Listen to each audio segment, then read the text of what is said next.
Good morning students, मैं यश Husaini BSc final year की physics class में आपका स्वागत करता हूं। आज की क्लास में हम डिस्कस करने वाले हैं क्रॉनिंग एवं पेनी मॉडल। बहुत ही इम्पोर्टेंट टॉपिक है, ठीक है, यूनिवर्सिटी के अकॉर्डिंग। तो देखो, क्रॉनिंग एवं पेनी मॉडल क्या है कि जो क्रॉनिंग और पेनी था उसने क्या किया कि हम जानते हैं कि क्रिस्टल में कैसा विभव होता है, आवर्ती विभव होता है। ब्लॉक पर में पढ़ी थी हमने, ठीक है।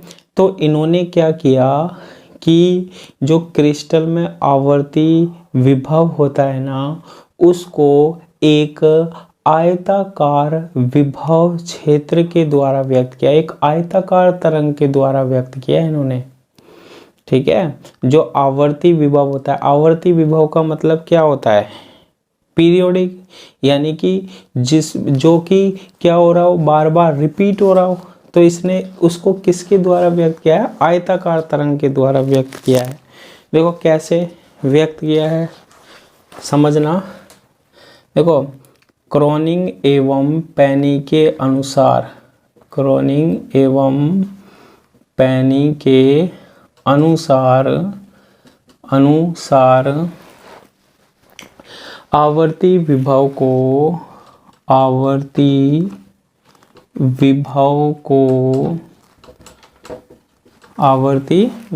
को आयताकार विभव क्षेत्र के तुल्य माना जाता है।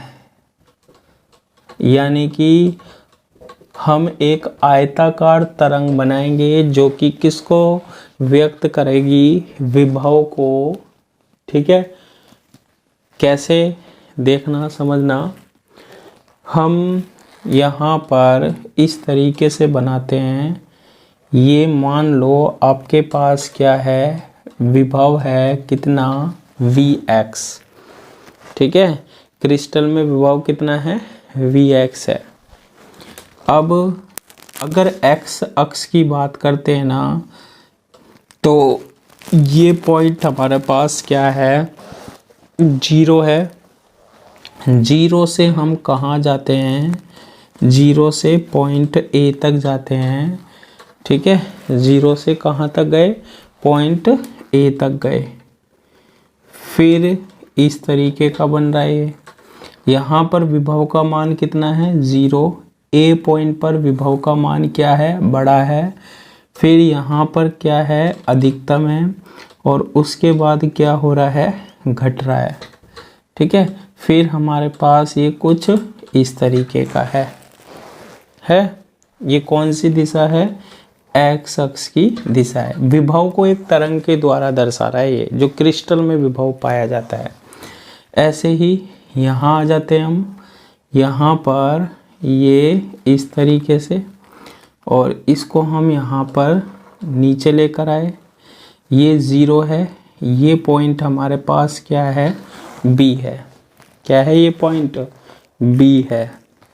उसके बाद यहाँ पर क्या है? 0 है। फिर ये ऊपर जा रहा है, अधिकतम हो रहा है ये हमारे पास, ठीक है। और फिर ये नीचे इस तरीके का आ रहा है, ठीक है। तो ये B है, ये A है, ये A है और ये B है। अब ये A और B की क्या कहानी है? देखो, 0 से B तक विभव का मान है या नहीं है? है, ठीक है। जब हम 0 से B तक जाएंगे तो विभव है या नहीं है? है, ठीक है। जब हम 0 से A की बात कर रहे हैं तो विभव कितना है? 0 है। फिर A से B तक जाएंगे, वही B तक जा रहे हैं, विभव है या नहीं है? है। लेकिन B से A तक आ रहे हैं वापस से, विभव कितना है? 0। फिर यहाँ पर विभव है या नहीं है? है।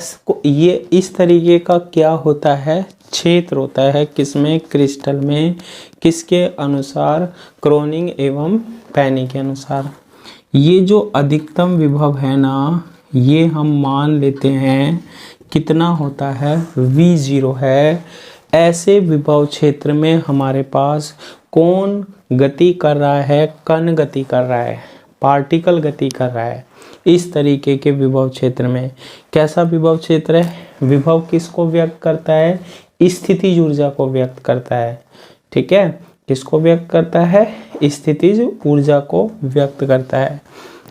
अब देखो यहाँ पर हमारे पास विभव का मान ज़्यादा हो रहा है, फिर अधिकतम ही था, फिर घट रहा है, फिर यहाँ पर क्या है? 0 है, फिर यहाँ बढ़ रहा है, फिर अधिकतम है, फिर यहाँ घट रहा है।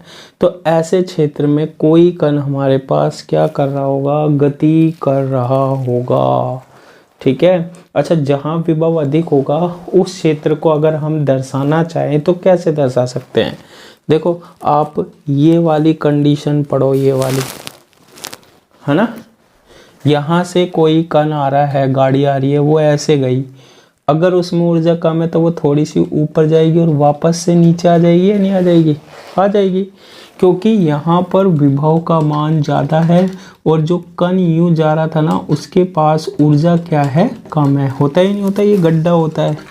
ऐसे हमने एक बॉल को लुढ़का दिया, अब ये बॉल इधर गई, अब ये थोड़ी सी ऊपर जाएगी, यहाँ स्थितिज ऊर्जा का मान बहुत ज़्यादा है, ये ऊपर नहीं चढ़ पाएगी, वापस से नीचे आ जाएगी।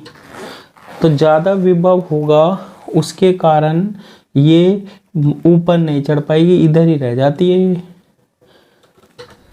तो कहने का मतलब ये है कि इस तरीके के क्षेत्र में कभी विभव ज़्यादा हो रहा है, कभी कम हो रहा है। इस तरीके के क्षेत्र में हमारे पास कौन गति कर रहा होगा? एक कण गति कर रहा होगा। ठीक है, अब आगे देखो, अगर कण गति कर रहा होगा, अगर मैं बात करूं क्या कि यहाँ से यहाँ तक a डिस्टेंस है, यहाँ से यहाँ तक b है, तो टोटल कितनी होगी? ये a प्लस b होगी। ऐसे यहाँ से यहाँ तक b और ये a है, तो यहाँ भी टोटल कितनी होगी? a प्लस b होगी। ठीक है, x की वैल्यू, किसकी वैल्यू? x की वैल्यू जब हमारे पास 0 से a तक है, 0 से a तक है, 0 से a तक है। ठीक है, देखो आवर्ती है या नहीं है? पहले ये आ रहा, फिर ये 0 आ गया, फिर ये आ गया, फिर 0 आ गया, फिर ये आ गया 0, तो ये आवर्ती है, ये विभव है ना। जब x की वैल्यू 0 से a तक है, 0 से a तक है, विभव कितना है क्या? ये दीवार है क्या? ये नहीं है। विभव क्या होगा? Vx इज इक्वल टू 0 होगा। विभव पोटेंशियल कितना है? 0 है। ठीक है, फिर जब हम बात करते हैं ये नेगेटिव साइड हो गई, जब x की वैल्यू माइनस b से क्या है? 0 है, तो Vx कितना है? विभव कितना है? V0 है। देखो यहाँ से यहाँ तक विभव अधिकतम है या नहीं है? है, ये है, कितना है? V0 है। क्लियर है? 0 से a के बीच में विभव कितना है? 0, और माइनस b से 0 के बीच में जो विभव है Vx वो किसके इक्वल है? V0 के इक्वल है। ठीक है, अब जब कण ऐसे क्षेत्र में गति कर रहा होगा, कहीं विभव ज़्यादा कहीं कम है ना, जब कण ऐसे क्षेत्र में गति कर रहा होगा तो उसकी जो गति है ना उसको हम श्रोडिंगर समीकरण के द्वारा व्यक्त करते हैं। और जो श्रोडिंगर समीकरण होती है ना उसको हम क्वांटम यांत्रिकी में पढ़ते हैं। तो सबसे पहले हम बात कर लेते हैं श्रोडिंगर समीकरण की।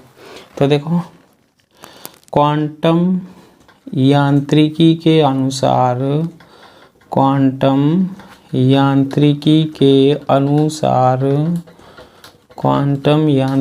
के अनुसार m द्रव्यमान व E ऊर्जा वाले कण की गति को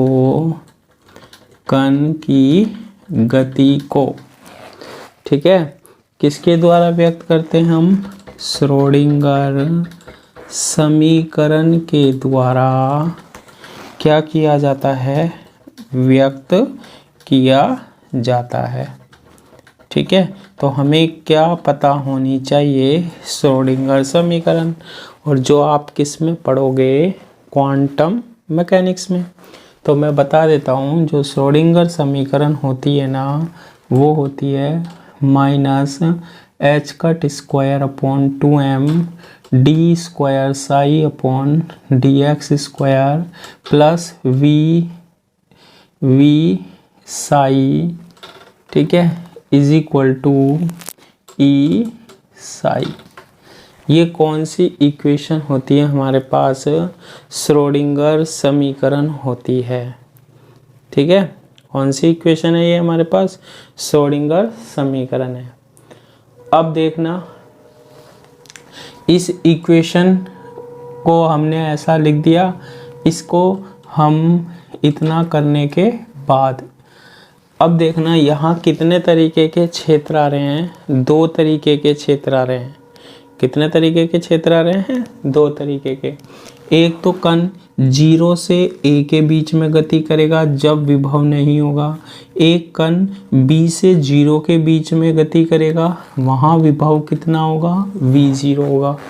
दो तरीके के क्षेत्र बन रहे हैं ना, तो इन दोनों के लिए हम श्रोडिंगर समीकरण लिखते हैं। तो सबसे पहले हम बात करते हैं जब x की वैल्यू जो है ना वो कहाँ से कहाँ तक हो, 0 से a तक हो। जब 0 से a तक होगा तो जो विभव होता है ना v, वो बताओ कितना होगा, यहाँ है ही नहीं, 0 होगा। ठीक है, यहाँ हम vx भी लिख सकते हैं, x की दिशा की बात कर रहे हैं तो 0 होगा। ठीक है, विभव कितना होगा, 0 होगा। तो हम श्रोडिंगर समीकरण में ये क्षेत्र कौन सा मान लेते हैं, फर्स्ट मान लेते हैं। तो श्रोडिंगर समीकरण लिखते हैं minus h cut square upon 2m d square psi 1 upon d x square. 1 का मतलब इस क्षेत्र में। ठीक है, क्षेत्र फर्स्ट, ये कौन सा रीजन मानते हैं, कौन सा क्षेत्र मानते हैं, फर्स्ट क्षेत्र मानते हैं। v कितना होगा, यहाँ 0 होगा, इज इक्वल टू क्या बनेगा, ई साई 1 बन जाएगा। यहाँ से हम इसको क्या करते हैं, सोल्व करते हैं। तो d square psi 1 upon d x square, ये यहाँ पर गया तो ये बनेगा 2me, एच कट स्क्वायर इसको इक्वल से पहले लेके आएंगे तो कितना बनेगा, 2me upon h cut square psi first is equal to 0। बन जाएगी ये इक्वेशन, बिल्कुल बन जाएगी। और इसे दे देते हम इक्वेशन नंबर कितनी, 2, और इसको दे देते हैं इक्वेशन नंबर फर्स्ट दे देते हैं। ठीक है, या फिर ये तो हमने काम में आनी नहीं है, ये ले लेते हैं इक्वेशन नंबर फर्स्ट। बन गया ये, ठीक है। अब देखो, जब कंडीशन क्या है, जब माइनस बी से 0 की बात कर रहे हैं हम, कहाँ से कहाँ तक, माइनस बी से 0 तक। जब x की वैल्यू क्या है, माइनस बी से 0 तक, तो इस स्थिति में विभव की वैल्यू किसके इक्वल है, देखो v0 के विभव होगा ना इस स्थिति में। तो vx किसके इक्वल है, v0 के। और ये कौन सा क्षेत्र है, सेकंड। ये कौन सा क्षेत्र मान लेता हूँ मैं, सेकंड क्षेत्र। तो कण कितने क्षेत्रों में गति कर सकता है, 2 क्षेत्रों में। एक बार तो जब विभव होगा वहाँ, और एक बार जहाँ विभव 0 होगा। तो इस कंडीशन में हम क्या लिख सकते हैं, इस कंडीशन में हम क्या लिख सकते हैं, श्रोडिंगर समीकरण। तो देखो यहाँ विभव क्या है, बहुत ज़्यादा है। यहाँ विभव क्या है, विभव या पोटेंशियल क्या है, ज़्यादा है या नहीं है, देखो दीवार। तो इस कंडीशन में हम श्रोडिंगर समीकरण लिखते हैं। तो क्या आएगी श्रोडिंगर समीकरण, देखो minus h cut square upon 2m, है ना। अब डी स्क्वायर साई, अब रीजन सेकेंड, तो साई सेकेंड अपॉन क्या आएगा, dx स्क्वायर प्लस, अब क्या विभव है, हाँ है इस क्षेत्र में, तो विभव कितना लिखेंगे हम, v0 और psi second is equal to e psi second. ठीक है, इसके बाद minus h cut square upon 2m d square psi second upon d x square plus, इस ई को इक्वल से पहले लेकर आओ, दोनों में से क्या कॉमन आएगा, साई सेकेंड, क्या बनेगा v0 minus e psi second is equal to क्या, 0 बन जाएगा। तो यहाँ से हम इसका क्या देंगे, डिवाइड, तो d square psi second upon d x square, और इसका जब हम डिवाइड करेंगे तो ये माइनस भी यहाँ गुना होगा, तो ये बनेगा माइनस 2m ऊपर चला जाएगा, 2m v0 minus E upon क्या, h cut square psi second is equal to 0, equation number 3। ठीक है, तो ये किसके अकॉर्डिंग हमने बना ली, किसके अकॉर्डिंग बना ली हमने, श्रोडिंगर समीकरण के अकॉर्डिंग बना ली। ठीक है, अब आगे देखो इसको कैसे सोल्व करते हैं। क्वांटम में तो ऐसी बहुत सारी समीकरण बनाने वाले हैं हम, क्वांटम जब हम मैकेनिक्स पढ़ेंगे ना तो उसमें बहुत सारी समीकरण बनाएंगे। अब देखो, माना ये जो 2me अपॉन एच स्क्वायर है, 2me upon h cut square है, इसको हम अल्फ़ा स्क्वायर के इक्वल मान लेते हैं, और ये जो हमारे पास 2m upon h cut square v0 minus E है, इसको हम बीटा स्क्वायर के इक्वल मान लेते हैं। तो हमारे पास जो इक्वेशन बनेगी ना, कौन सी, समीकरण सेकेंड व थर्ड से क्या बनेगी, समीकरण second, d square psi 1 upon d x square plus alpha square psi 1 is equal to 0 बनेगी, d square psi 1 upon d x square plus alpha square psi 1 बराबर 0। इसे हम देते हैं इक्वेशन नंबर 4, और दूसरी बनेगी d square psi second upon d x square और माइनस, और इसको हमने पूरा को क्या मान लिया, beta square psi second is equal to 0, और ये बन जाएगी हमारे पास इक्वेशन नंबर 5 बन जाएगी। ठीक है, सीधा सिंपल है, जैसे बताया है वैसे आपको क्या करना है, सोल्व करना है। ठीक है, किया हमने, ये दोनों क्षेत्रों में गति हुई या नहीं हुई, हो गई हमारे पास, जब विभव है तब भी और जब विभव नहीं है तब भी। अब जब हम इतना कर लेते हैं तो यहाँ पर आवर्ती विभव की बात कर रही है, और आवर्ती विभव की जब भी हम बात करते हैं ना, तो किसका उपयोग करते हैं हम, ब्लॉक प्रमेय का उपयोग करते हैं। और जो हमारे पास ब्लॉक प्रमेय थी ना, वो क्या लिख सकते हैं हम, उसके अनुसार psi x is equal to, किसके अनुसार, ब्लॉक प्रमेय के अनुसार। ठीक है, psi x is equal to e की power iota k x into u k x, psi x is equal to e की power iota k x into u k x, इसको हम देते हैं इक्वेशन नंबर 6। तो 4 और 5 को तो हमने यहाँ सोल्व कर दिया, और इक्वेशन नंबर 6। अब देखो इसमें 2 बार क्या है, अवकलन है, तो समीकरण जो 6 है ना, इसका हम 2 बार क्या करते हैं, अवकलन करते हैं। सबसे पहले एक बार करते हैं x के रिस्पेक्ट में D Sai upon d x, पहले e की पावर का करोगे तो आयोटा के आगे आ जाएगा, e की पावर आयोटा के एक्स आएगा, और u के x क्या रहेगा, कांस्टेंट रहेगा, प्लस अब क्या करोगे, e की पावर आयोटा के एक्स को कांस्टेंट रखो, और u के x का करोगे तो du के x अपॉन क्या आएगा, dx आएगा। फिर एक बार और इसका अवकलन करो, D square psi upon d x square, iota क्या आ गया के, ठीक है, ये तो कांस्टेंट है, इसमें x है, इसका फिर u इंटू वी की फॉर्म में करो, e की पावर आयोटा x का करोगे तो आयोटा x तो कहाँ आएगा, आयोटा के तो आगे e की पावर आयोटा के x और क्या u के x, फिर प्लस अब आयोटा के e की पावर आयोटा के x तो कांस्टेंट और u के x का करोगे d के you x upon d x. ठीक है, हो जाएगा या नहीं हो जाएगा, बिल्कुल हो जाएगा।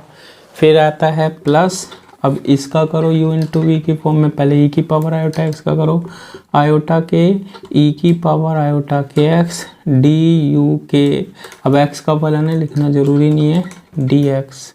ठीक है, प्लस अब इसका करेंगे e की power iota k x constant लिख लो तो डी स्क्वायर यू के अपॉन डी एक्स स्क्वायर बन जाएगा। यहाँ से इसको और सोल्व करके लिखते हैं, देखो d square psi upon d x square is equal to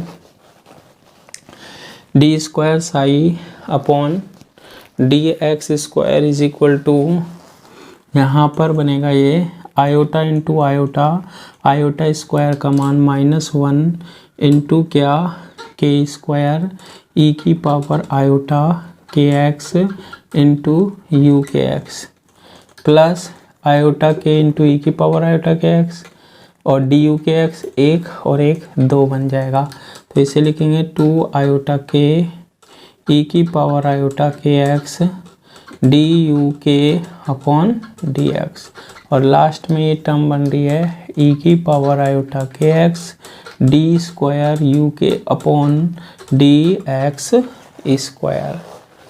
बनी या नहीं बनी, बिल्कुल बन गई।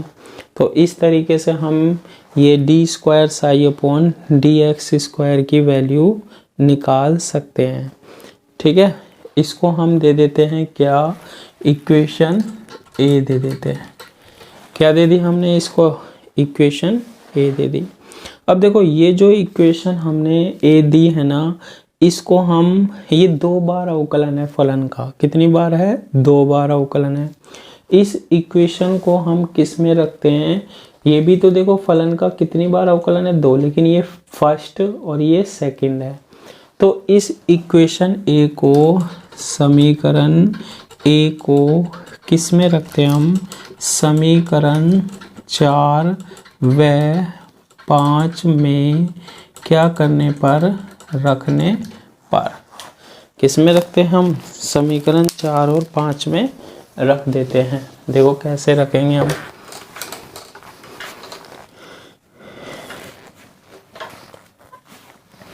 अब समझना, ये देखो डी स्क्वायर साई 1 अपॉन क्या है, ये डी एक्स स्क्वायर है, तो ये फर्स्ट है ना, फर्स्ट। तो यहाँ पर आपको करना क्या है, कुछ नहीं है, D square psi upon d x square की वैल्यू यहाँ रखनी है, बस ये फर्स्ट ध्यान रखना है आपको। क्या ध्यान रखना है, फर्स्ट ध्यान रखना है। ठीक है, तो देखो फर्स्ट क्या होगा, पहले तो ये देख लेते हैं हम, फर्स्ट क्या होगा, तो माइनस के स्क्वायर लिखो सबसे पहले, समीकरण किससे, 4 से, किससे, समीकरण इक्वेशन 4 से। पहले तो इसकी वैल्यू ये है, माइनस के स्क्वायर लिखा, फिर आ रहा है ई की पावर आयोटा के एक्स, इसमें कुछ नहीं कर सकते, साई 1 बोल रहे हैं ना, तो ये फलन को ही तो व्यक्त कर रहा है, यू के 1 है, इसको हम लिखते हैं u1। ठीक है, प्लस क्या बन रहा है, 2 आयोटा के ई की पावर आयोटा के एक्स, और ये है डी यू के अपॉन डी एक्स, यानी D you 1 upon d x. ठीक है, उसके बाद प्लस ई की पावर आयोटा के एक्स और डी स्क्वायर यू 1 अपॉन क्या बनेगा, डी एक्स स्क्वायर बनेगा। और देखो अभी अभी मैंने आपको बताया था साई एक्स क्या होता है, साई एक्स ई की power iota k x into u k x. कौन सी प्रमेय? ब्लॉक थ्योरम है। फिर आ रहा है प्लस, तो क्या लिखेंगे? प्लस लिखेंगे और फिर लिखेंगे क्या? अल्फा स्क्वायर और साई 1 की वैल्यू, ये 1 करना है ना 1, तो क्या करो e की पावर आयोटा x में तो कुछ नहीं कर सकते, e की पावर आयोटा के x और u के 1 कौन सा फलन होगा? u1 इज इक्वल टू क्या आ जाएगा? 0 आ जाएगा। क्लियर है? अब देखो इस पूरी इक्वेशन में किसको डिवाइड कर दो? e की पावर आयोटा के x से डिवाइड कर दो, क्या बनेगा? माइनस के स्क्वायर u1 प्लस 2 आयोटा के, और e की पावर आयोटा के x से डिवाइड किया, ये cancel, du1 upon d x plus e की पावर आयोटा के x से डिवाइड किया, ये cancel, d square u1 upon d x square plus alpha square e की पावर आयोटा के x से divide किया, cancel, u1 is equal to क्या? 0। ठीक है। और अब पहले हम 2 बार अवकलन को लिख लेते हैं, यानी कि D square u1 upon d x square लिखा, फिर एक बार अवकलन को लिख लेते हैं, यानी 2 आयोटा के D u1 upon d x को लिख लिया, और फिर देखो ये टर्म है u1 वाली, ये टर्म है u1 वाली, तो पहले मैं अल्फा स्क्वायर लिख लेता हूँ और फिर लिख लेता हूँ माइनस के स्क्वायर, क्या कॉमन आ रहा है? u1 इज इक्वल टू क्या? 0। ठीक है, तो d square u1 upon d x square 2 iota के du1x ये बन जाएगी, और इसे हम देते हैं इक्वेशन नंबर कितनी? 6 दे देते हैं। कितनी दे दी? इक्वेशन नंबर 6 दे दी। 6 ही आ रही है ना, जो भी आ रही है आपके पास, 6 आ रही है, 7 आ रही है। ठीक है, इसको आप 6 दे लेना, इसको 6 दे लेना ना, तो ये कौन सी आ जाएगी? 7 आ जाएगी। अब इसी तरीके से हम समीकरण कौन सी देखते हैं? 5 से देखते हैं, इक्वेशन 5 से देखते हैं। तो देखो इसमें भी रखोगे d square psi second upon d x square, ये d square psi upon d x square की वैल्यू है, तो यहाँ क्या लिखोगे? माइनस के स्क्वायर और e की power iota k x, u के 2 की, अब u 2 आ जाएगा, प्लस आ रहा है 2 आयोटा के e की पावर आयोटा के एक्स, और अब इसको हटा देता हूँ, ये तो काम में आ गई, अब तो आएगी नहीं, D u1 upon d x, फिर क्या आएगा? प्लस e की power iota k x, u1 नहीं u2, e की पावर आयोटा के एक्स, और ये बनेगा D square u2 upon d x square. लिख दी पूरी वैल्यू, बस u के 1 की जगह u2 आ गया। फिर आ रहा है ये d square psi upon d x square की वैल्यू, ध्यान रखना u के की जगह u2। फिर है माइनस बीटा स्क्वायर, तो क्या लिखेंगे? माइनस बीटा स्क्वायर, और फिर साई सेकेंड इससे लिखोगे, e की पावर आयोटा के एक्स को तो कुछ नहीं कर सकते, e की पावर आयोटा के एक्स, और u के की जगह u2, और किसके इक्वल है? 0 के, तो 0 के क्या कर दिया हमने? इक्वल कर दिया। कर दोगे 0 के इक्वल, हो जाएगा 0 के इक्वल हो जाएगा, है ना। अब इसको हम क्या कर लेते हैं? सोल्व कर लेते हैं। देखो सोल्व कैसे करोगे? वही e की पावर आयोटा के एक्स से डिवाइड करो, क्या बनेगा? माइनस के स्क्वायर u2 प्लस इसमें भी डिवाइड करोगे तो क्या बनेगा? 2 आयोटा के D u2 upon d x, D u2 upon d x बन जाएगा ना, D u2 upon d x. इसमें भी डिवाइड करोगे, D square u2 upon d x square, और माइनस बीटा स्क्वायर, इसमें भी की पावर आयोटा के एक्स से डिवाइड करोगे, u2 इज इक्वल टू 0 बनेगा। ठीक है, इसके बाद अब पहले 2 टाइम्स वाला लिख लो, d square u2 upon d x square, फिर 1 टाइम्स वाला लिख लो 2 आयोटा के du2/dx। अब फिर ये वाला और ये टर्म है, दोनों है नेगेटिव, कॉमन ले वो दोनों में से, तो ये भी प्लस बनेगा k² प्लस बीटा स्क्वायर, क्या common u2 is equal to 0, और ये बन जाएगा इक्वेशन नंबर 8, 7 और 8। d² u2/dx² plus 2 iota k du2/dx minus beta square plus k² u2 is equal to 0। तो ये आ गई हमारे पास इक्वेशन नंबर 8। ठीक है, तो ऐसे आपको इसको सोल्व करना आना चाहिए। अब देखो ये जो समीकरण 7 है और 8 है, ये अवकल समीकरण होती है और इसका हल हम सीधे ही अकॉर्डिंग टू मैथमेटिक्स देखते हैं। ठीक है, तो इसमें तो हम कुछ कर ही नहीं सकते, अवकल समीकरण का जो हल होगा तो वो तो उसी के अनुसार ही देंगे हम। तो देखो इसका हल क्या दे सकते हैं हम, समीकरण 7 व 8 के हल निम्न प्रकार देते हैं, निम्न प्रकार देते हैं।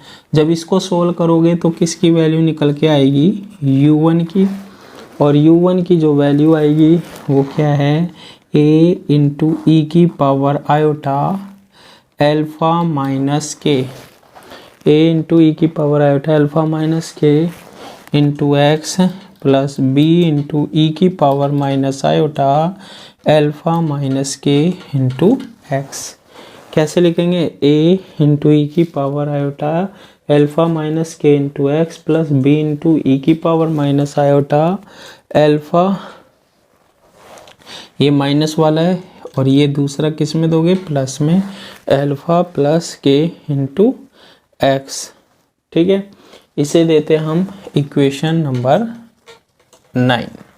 ऐसे ही दूसरे का हल देंगे हम, क्या, u2 इज इक्वल टू इस इक्वेशन का, और इसका जो हल होगा वो क्या देते हम, c इंटू ई की power beta minus iota k into x, ये याद रखने पड़ेंगे ना, और प्लस d इंटू ई की पावर कैसा, माइनस में, और beta plus iota k into x, equation number 10। तो जब ये इक्वेशन होगी तो इन इक्वेशन का हल इस तरीके से हम मान लेंगे, और इससे आगे जो हम सोल्व करने वाले हैं वो नेक्स्ट क्लास में करने वाले हैं। ठीक है, तो इसे अच्छे से पढ़ लीजिएगा। ठीक है, नेक्स्ट क्लास में इससे आगे सोल्व करेंगे। आज की क्लास के लिए इतना ही, थैंक यू।